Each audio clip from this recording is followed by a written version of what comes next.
Magandang araw sa inyong lahat. Ako po si Dr. Althea Ramos. Bilang isang doktor na may 35 taong karanasan, ngayong araw ay susuriin natin ang paksang. Paano pangalagaan at palakasin ang ating mga bato, kidneys, sa pamamagitan ng mga pang-araw-araw na gawi at pagkain? Uminom lang ng isang baso nito tuwing umaga, gagaan ang pakiramdam ng inyong mga bato, at tiyak na mababawasan ang pag-ihi sa gabi. Mga nanay at tatay, naitanong nyo na ba sa inyong sarili kung bakit may mga tao na araw-araw namang umiinom ng tubig, normal na kumakain, pero isang araw pagpunta sa klinika, ay magugulat na lang nang sabihin ng doktor na humihina na ang kanilang mga bato? Napakarami ko nang nakaharap na mga pasyente na nasa edad 50, 60 o kahit 70, at lahat sila ay may iisang tapat na tanong. Wala naman daw silang ginagawang masama sa katawan, hindi sila nakakaramdam ng sakit, walang lagnat, at walang malinaw na sintomas. Kaya bakit unti-unting humihina ang function ng ating kidneys sa paglipas ng panahon? May mga nagsasabi pa sa akin na araw-araw silang umiinom ng maraming tubig, sa pag-aakalang inaalagaan na nila ng mabuti ang kanilang katawan, pero iba ang lumabas na resulta. Naiintindihan ko ang pakiramdam na iyon.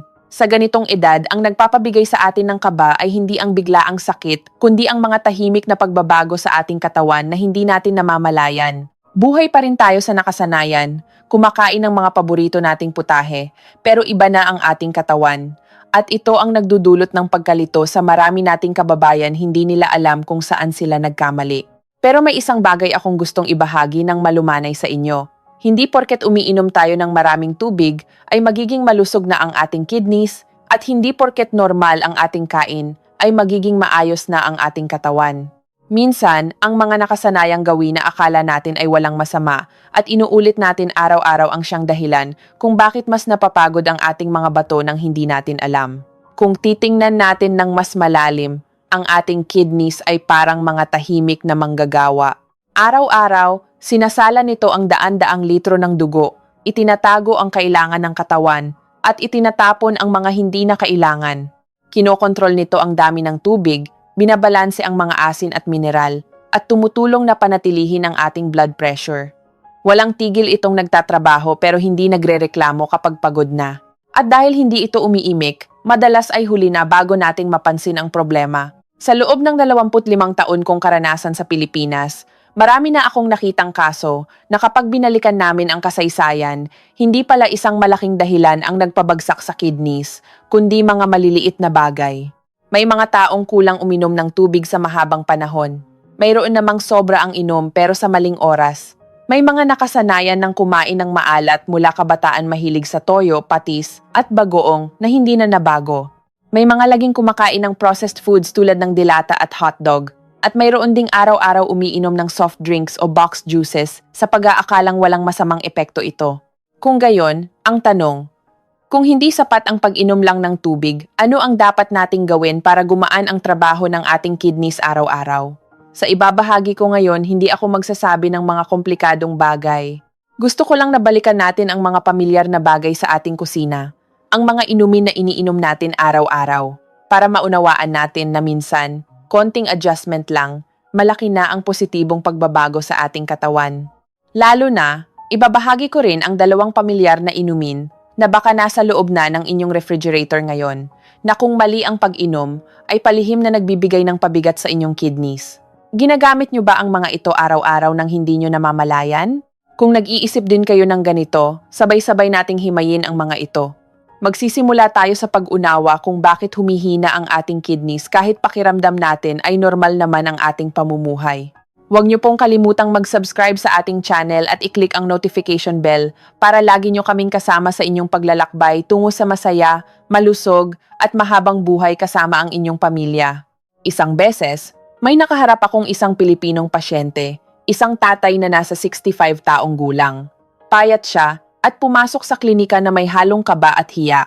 Tapat niyang sinabi sa akin na hindi niya inaasahang may problema ang kanyang kidneys dahil palagi naman siyang umiinom ng tubig at hindi naman ganoon kasama ang kanyang diet. Pero nang magpa-annual check-up siya, doon niya nalaman na nagsisimula ng humina ang function ng bato niya. Ang ikinagulat niya ay hindi ang resulta, kundi ang katotohanang wala siyang naramdamang sakit o panginginig bago iyon.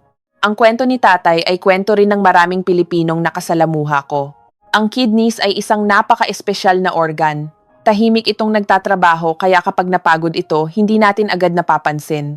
Dahil sa pagiging tahimik na ito, ang pag-aalaga rito ay dapat ding malumanay, hindi marahas at hindi apurahan. Sa mga simpleng bagay na madalas kong ibahagi sa aking mga pasyente, may isang inumin akong palaging binabanggit.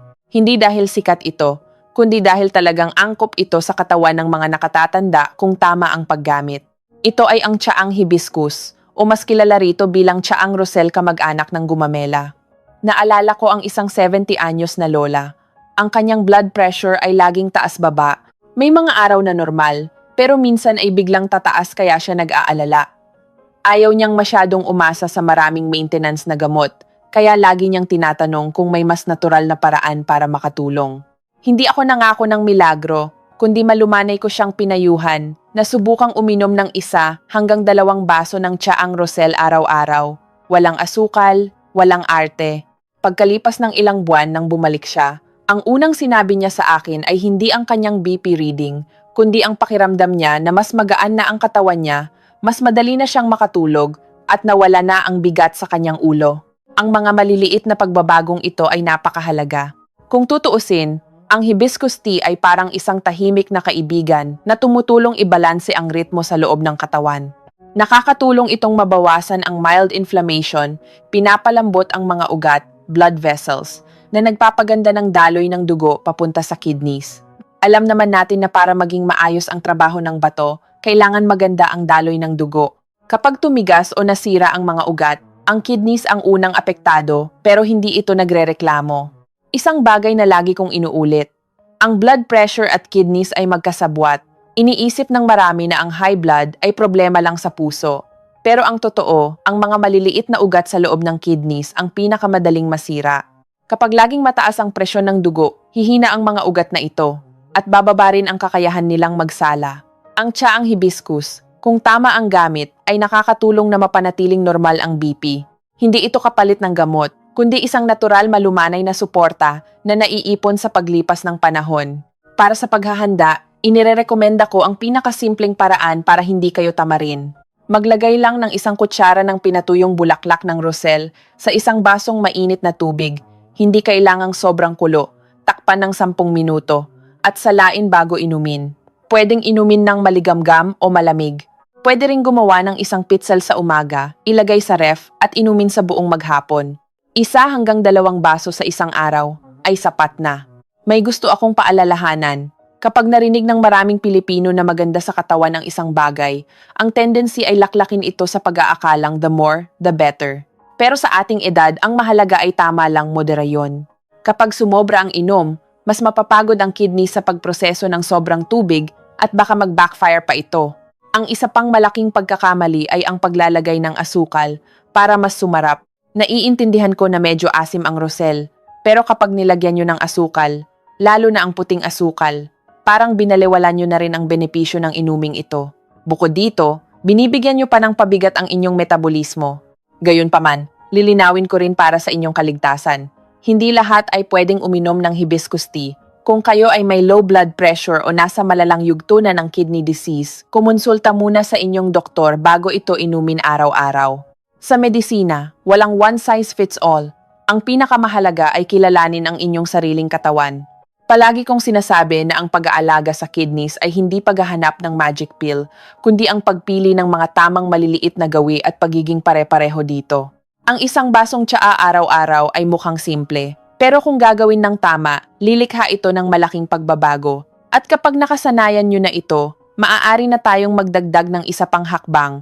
Susunod ay isang inumin na mas kilala pa sa bawat kusinang Pilipino, pero madalas na hindi lubos na naiintindihan ang halaga ito ay ang katas ng kalamansi o lemon. Sa maraming taon kong nakikipag-usap sa mga pasyente, napansin ko na kung ano pa ang pamilyar, iyon pa ang madalas na mi-misinterpret.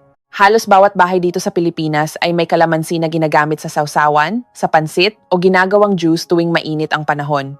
Pero pagdating sa paggamit ng kalamansi para sa kidneys, nahahati ang opinyon. May mga naniniwala na mas maraming inom, mas nakaka-detox. Mayroon namang natatakot dahil acidic daw ito at baka masira ang sikmura o makaapekto sa bato. Maiintindihan natin ang ganitong kalituhan. Naalala ko ang isang lola na 60 anyos na nagkaroon ng kidney stones bato sa bato. Pagkatapos magamot, naging maingat na siya sa pagkain. May nagsabi sa kanya na uminom ng napakaraming kalamansi juice araw-araw para hindi na bumalik ang bato. Pero pagkalipas ng ilang buwan, nagsimulang manggasim ang sikmura niya at nawalan siya ng gana kumain. Nang magkita kami, sinabi niya na hindi niya alam kung tama ba ang ginagawa niya o pinahihirapan lang niya ang sarili niya. Ito ang gusto kong ipaliwanag. Hindi porket natural ay pwede na kahit paano inumin. Ang mahalaga ay ang tamang pamamaraan. Sa simpleng paliwanag, ang kalamansi at lemon ay may sangkap na tinatawag na citrate. Imbes na gumamit ng komplikadong medical terms, isipin nyo na ang citrate ay nagpapabago sa kapaligiran ng ihi natin upang maging mas paborable. Kapag naayos ito, nahihirapang mabuo ang calcium bilang mga solidong kristal, kaya naiiwasan ang pagkabuo ng kidney stones. Sa madaling salita, ang tamang pag-inom ng tubig na may kalamansi ay pumipigil sa mga bato, stones bago pa man ito mabuo. Bukod pa rito, tumutulong din ang kalamansi na banayad na ilabas ng katawan ang mga dumi na nagpapadali sa trabaho ng kidneys. Mayaman din ito sa vitamin C at minerals na nagpapatibay ng mga ugat, blood vessels. Gaya ng nasabi ko, kung gusto mong malusog ang kidneys, dapat malusog din ang mga ugat na nagpapadaloy ng dugo papunta rito. Pero, ang lahat ng benepisyong ito ay makukuha lang kung tama ang paraan ng pag-inom. Ang pinakamagandang oras ay sa umaga paggising. Sa panahong ito, ang katawan na natulog ng mahaba ay nangangailangan ng banayad na rehydration. Isang baso ng maligamgam na tubig, pigain ng 1 o 2 kalamansi o kalahating lemon, sapat na iyon, wala nang iba. Ang pinakamahalaga, huwag lagyan ng asukal, huwag lagyan ng asin, huwag haluan ng kung ano-ano. Alam kong marami ang hindi sanay sa asim kaya nilalagyan ng asukal o honey. Pero kapag nilagyan nyo ng asukal, pinapatay nyo ang benepisyo ng inumin na iyon. Bukod pa roon, binibigyan nyo lang ng karagdagang asukal ang katawan na magpapahirap sa kidneys at sa inyong metabolismo sa katagalan. Kung kaya naman ng katawan, pwede pa kayong uminom ng 1 pang baso sa hapon. Pero hindi ko inirerekomenda sa gabi. Simpleng dahilan, ang kalamansi ay nakakaihi. Kung iinom kayo sa gabi, baka ilang beses kayong bumangon para umihi. Sa ating edad, hindi na ganoon kalalim ang tulog natin, kaya kapag naputol ang tulog, pagod tayo kinabukasan. Paalala lang, pakinggan ang inyong katawan. Kung pagkatapos uminom ng kalamansi water ay nangasim ang tiyan, nahapdi o kinabag, itigil o bawasan. Hindi ito para sa lahat, lalo na sa mga may sensitibong sikmura o may acidic GERD. Para sa mga may mataas na potassium sa dugo o malala na ang sakit sa bato, kumonsulta muna sa doktor.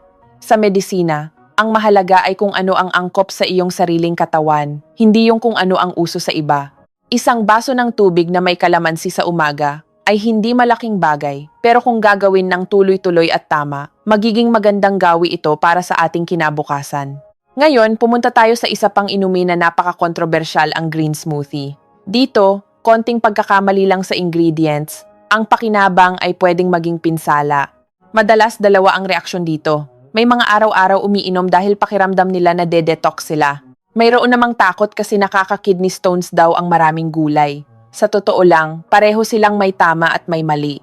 Ang problema ay wala sa mismong green smoothie, kundi kung paano ito tinitimpla at iniinom. Naalala ko ang isang 60 pa anyos na Pilipinong nagretiro na, nagsimula siyang maging health conscious. Nakapanood siya sa internet ng mga recipe ng green smoothie, kaya araw-araw ay nagbi-blend siya ng napakakapal na smoothie.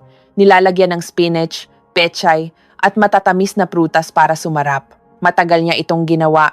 Isang araw, nagpa-check up siya dahil sumasakit ang kanyang balakang. May nakitang maliliit na kidney stones. Nagtaka siya dahil akala niya ay napaka-healthy ng lifestyle niya. Hindi ko sinisi agad ang green smoothie. Binalikan namin ang kanyang mga gawi. At nakita namin na hindi yung smoothie ang problema, kundi ang maling kombinasyon at kawalan ng balanse. Ang green smoothie, kung tama, ay nagbibigay ng tubig, fiber, tumutulong sa digestion, nagbabawas ng inflammation, at nagpapaganda ng sirkulasyon. Lahat ito ay maganda sa bato. Pero kung mali ang sangkap o sobra-sobra, tataas ang panganib ng kidney stones. Ang sikreto ay nasa pagpili ng sangkap.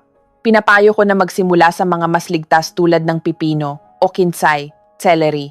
Ang mga ito ay mababa sa oxalates ang kemikal na nagiging bato at puno ng tubig na tumutulong na maglinis ng kidneys ng banayad. Pwede rin kayong magdagdag ng kaunting luya, ginger, para uminit ang tiyan at bumilis ang digestion, lalo na't humihina na ang tiyan natin sa pagtanda. Sa prutas naman, piliin ang kiwi, pinya o melon. Hindi lang pampasarap, may mga compounds din ang mga ito na pumipigil sa pagbuo ng bato sa ihi. At konti lang, huwag masyadong pamatamis. Isang madalas makalimutan, inumin pati ang sapal. Huwag itong salain. Ang fiber ang nagpapabagal sa pag-absorb ng asukal at tumutulong maglabas ng dumi. Kung itatapon nyo ang sapal, tinapon nyo na rin ang kalahati ng benepisyo. Tungkol sa oxalates, ang mga gulay tulad ng spinach at beets ay mataas dito. Kung araw-araw kakainin ng marami, at kulang pa kayo sa inom ng tubig o maalat kayo kumain, talaga namang magkakabato kayo. Pero tandaan, hindi ang gulay mismo ang direktang nagiging bato. Nagiging problema lang ito kung hindi balanse ang lifestyle nyo. Ang karamihan sa nagkaka-kidney stones ay hindi dahil sa gulay, kundi dahil kulang sa tubig, mahilig sa maalat, walang ehersisyo, at kumakain ng processed foods, hotdog, tocino, delata. Ayon sa aking karanasan, sapat na ang isang basong green smoothie sa isang araw. Pakinggan nyo ang inyong katawan kung gumanda ang inyong panunaw. Pagkatapos ng green smoothie, pag-usapan natin ang paborito nating mga Pilipino. Kape. Pagdating sa kape, alam kong marami sa inyo ang medyo nag-aalangan. Madalas kasing iniuugnay ang kape sa palpitations at insomnia. May mga naniniwala rin na nakakasira ito ng bato. Matagal na panahong pinag-ingat tayo sa kape kahit sa larangan ng medisina. Pero sa paglipas ng panahon, nagbago na ang pananaw rito dahil sa mga bagong pag-aaral. Naalala ko ang isang lolo na 70 anyos.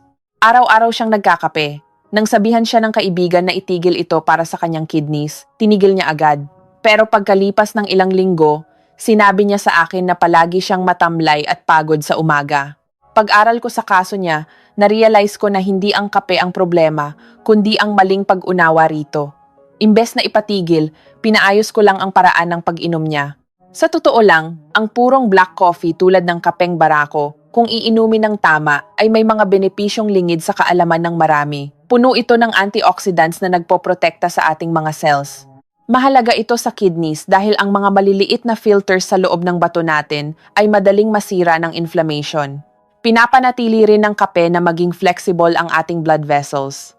Ang problema ay ang mga inihahalo natin sa kape. Marami sa atin ang umiinom ng 3-in, 1 coffee o nilalagyan ito ng sandamakmak na asukal, kondensada, condensed milk o creamer. Kapag ginawa nyo ito, hindi na ito malusog na kape. Ito na ay isang inuming puno ng asukal at masamang taba na magpapataas ng pamamaga, sisira sa metabolism at magpapahirap sa kidneys. Sinasabi ko sa inyo ng diretso, kung iinom kayo ng kape para sa kalusugan, inumin nyo itong itim, black, coffee. Medyo mapait sa simula, pero masasanay din kayo. Isang maliit na tasa hanggang 2 sa isang araw ay sapat na. Inumin ito sa umaga o early afternoon. Huwag sa gabi para hindi masira ang tulog nyo.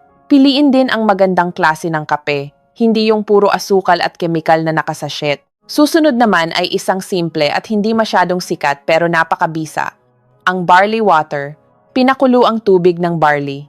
Sa pag-usbong ng trend ng barley grass juice sa Pilipinas, hindi na ito bago sa atin. Nakita ko na kung paano nito unti-unting napabuti ang kalusugan ng marami sa aking mga pasyenteng nakatatanda.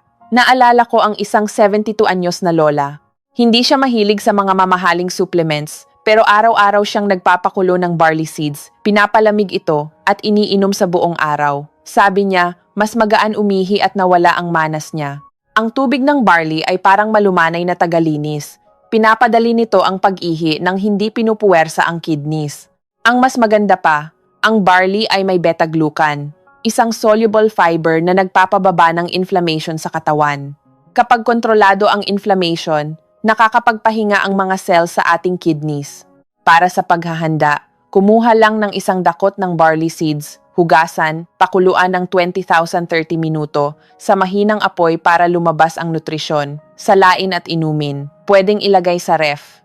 Ang pinakamahalagang paalala, huwag lagyan ng asukal o honey. Kung gusto nyo, lagyan nyo ng kaunting kalamansi para sumarap. 1 o 2 baso sa isang araw ay sapat na. At huwag itong ipalit sa tubig na inumin. Kailangan pa rin natin ng pure drinking water. Ngayong napag-usapan na natin ang mga inumin, bakit nga ba humihina ang kidneys natin kahit akala natin ay healthy tayo? Tandaan nyo ito, ang kidneys ay tahimik. May nakilala akong isang 68 anyos na negosyanteng Pilipino. Hindi umiinom ng alak, hindi naninigarilyo, at naglalakad-lakad tuwing umaga. Akala niya malusog siya. Pero nang magpa-check up, bagsak ang kidney function niya. Tinanong niya ako kung bakit nangyari iyon kahit wala siyang nararamdaman. Ang sagot ay ang naipong masasamang maliliit na gawi sa mahabang panahon. 1. Maling pag-inom ng tubig. Minsan kulang na kulang uhaw na uhaw ang kidneys. Minsan naman, uminom ng napakaraming tubig ng isahan bago matulog na go-overwork ang kidneys. R. Mahilig sa maalat. Ito ang sakit nating mga Pilipino. Bata pa lang, sanay na sa patis, toyo, bagoong at tuyo. Hindi masama ang asin, pero kung sobra, sinisira nito ang maliliit na ugat sa bato. 3. Processed foods. Mahilig tayo sa delata, hotdog, tocino at instant noodles. Puno ito ng preservatives na pinoproseso lahat ng ating kidneys. 4. Soft drinks at box juices. Araw-araw umiinom ng soda at juice sa pakete. Number 5. Kulang sa ehersisyo. Humihina ang sirkulasyon ng dugo. Ang inyong kidneys ay hindi bumabagsak sa loob ng isang araw. Resulta ito ng libu-libong araw na may maling gawi. Kaya ang pag-aalaga rito ay hindi biglaan, kundi unti-unti at tuloy-tuloy. Huwag niyong inumin lahat ng sinabi kong inumin sa iisang araw. May isang pasyente akong 63 anyos na ginawa ito kalamansi sa umaga, hibiscus sa tanghali, green smoothie sa hapon, barley sa gabi, na overtax ang katawan niya, ihi siya ng ihi at napagod. Isa-isa lang, ibalanse natin. Pag-usapan naman natin ang mga dapat nating iwasan. Una, mga box fruit juices. Ang daming nag-aakala na dahil nakasulat ay 100% fruit juice healthy na. May pasyenteng 65 anyos na uminom ng 2 kahon ng fruit juice araw-araw. Tumaas ang blood sugar niya at humina ang bato. Bakit? Kasi tinanggal na ang fiber dito, kaya diretso agad ang asukal sa dugo. Nagdudulot ito ng matinding pamamaga, inflammation, na sumisira sa kidneys. Kung gusto nyo ng prutas, kainin nyo ng buo o i-blend kasama ang sapal. Pangalawa, soft drinks, kahit zero sugar pa yan. Isang 60 anyos na office worker ang nag-switch sa zero sugar soda, akala niya ligtas na. Pero sumakit pa rin ang kasukasuan niya at humina ang kidneys. Dahil ang soft drinks ay may phosphoric acid at mataas sa sodium, asin kahit hindi maalat. Ang mga artificial sweeteners dito ay sumisira pa sa tiyan at nagpapataas ng inflammation. Kung hirap kayong itigil, unti-untiin nyo. Mula araw-araw, gawing every other day hanggang sa masanay kayo sa tubig. Ngayong alam na natin ang inumin. Ano naman ang dapat kainin? Ang bato natin ay hindi lang apektado ng inumin, kundi ng kinakain natin araw-araw. Una, deep sea fish. Marami sa mga tatay natin, mahilig sa baka at baboy, at kung isda man, puro pritong-prito. Isang pasyenteng 65 anyos ang tinuruan kong palitan ang pulang karne ng isdang mayaman sa omega. 3 tulad ng tanige, tuna, sardinas, o maging bangus. Ang omega, 3 ay nagpapababa ng pamamaga at nagpapalambot ng mga ugat sa kidneys natin. Pero paalala, huwag laging deep fried. Gawin ninyong paksiw, sinabawan, o inihaw para hindi masira ang nutrisyon. 2 o 3 beses sa isang linggo ay sapat na. Pangalawa, bawang. Garlic. Ang bawang ay ang pinaka-underestimated na sangkap sa kusinang Pilipino. Akala natin panggisa lang ito, pero isang lola sa probinsya na araw-araw kumakain ng konting hilaw na bawang o inilalahok ito ng maayos sa ulam ang nagpatunay sa akin ng galing nito. Ang bawang ay nagpapaluwag ng blood vessels at nagpapababa ng mild inflammation. Nakakatulong pa ito sa pag-stabilize ng blood pressure natin. Isang butil hanggang 2 araw-araw ay ayos na.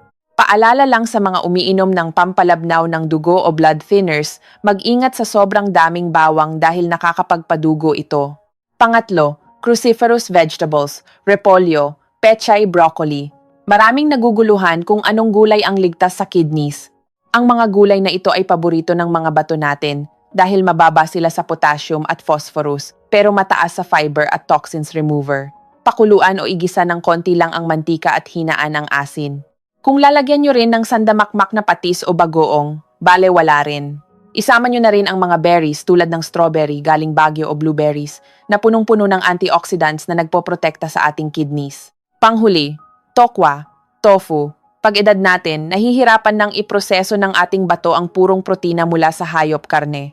Ang mga dumi na nagagawa ng karne sa katawan ay mabigat ilabas. Dito pumapasok ang tokwa. Isang 60 anyos na kargador ang pinayuhan kong palitan ng tokwa ang ilang parte ng kanyang meat intake. Gumaan ang pakiramdam niya at hindi na siya bloated. Ang tokwa ay plant-based protein na mas magaan iproseso ng ating kidneys. Hindi nyo kailangang mag-vegetarian, pero palitan nyo ang inyong karne ng tokwa ng 2 o 3 beses sa isang linggo. Mga kababayan, alam kong napakaraming impormasyon ang ibinahagi ko sa inyo. Pero kung bubuuin natin ito, iisa lang ang mensahe ko. Ang inyong kidneys ay hindi humihingi ng himala. Ang hinihingi lang nito ay huwag nyo siyang masyadong pagurin. Bawat inumin, bawat subo ng pagkain ay pakikipag-usap ninyo sa inyong katawan. Hindi ninyo kailangang baguhin ang lahat bukas. Magsimula lang sa maliit. Bawasan ang 1 baso ng soft drinks, kumain ng tokwa imbes na baboy 1 beses sa isang linggo, o uminom ng tubig na may kalamansi sa umaga. Ang maliliit na pagbabagong ito kapag naipon, iyon ang magiging susi ng mahabang buhay. Huwag niyong i-pressure ang inyong sarili. Ang kalusugan ay hindi isang karera. Ito ay paglalakbay ng pagbagal, pakikinig sa katawan, at pagpili ng kung ano ang tama. Kung may isang bagay lang kayong matatandaan ngayon, sana ay ito.